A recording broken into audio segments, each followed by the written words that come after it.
केल्यानंतर जेव्हा श्रीकृष्णाने वासुदेव देवकीची कारागृहातून सुटका केली तेव्हा देवकी भावुक होऊन म्हणाली, कृष्णा, तू स्वतः परमेश्वर आहेस ना, तर मग तू कधीही कंसाचा वध करून आमची सुटका करू शकत होतास. मग 14 वर्ष आमचं दुःख का वाढवलंस?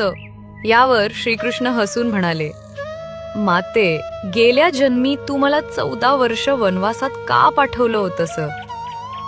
देवकी चकित झाली. ती म्हणाली, मी तुला वनवासात कधी पाठवलं?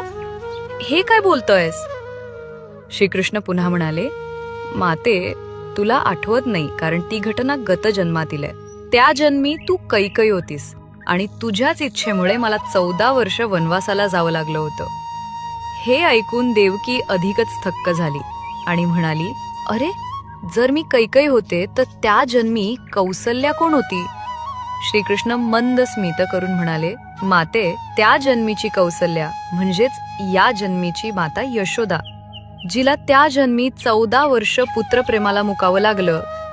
तेच प्रेम या जन्मी तिला माझ्या बालरूपात लाभलं आणि तुला पुत्र असूनही त्याचं सुख उपभोगता आलं नाही.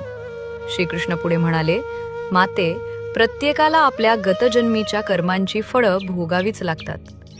त्यातून देवदेवता देखील सुटू शकत नाहीत. मग आपण सामान्य माणसं काय? आपल्याला भोग आहे तो भोगून संपवणंच योग्य, कारण त्याशिवाय दुसरा मार्ग नाही. गतजन्मातील पाप ही भोग रूपानं समोर येतात आणि ती भोगल्याशिवाय नाहीशी होत नाहीत. कृष्ण वंदे.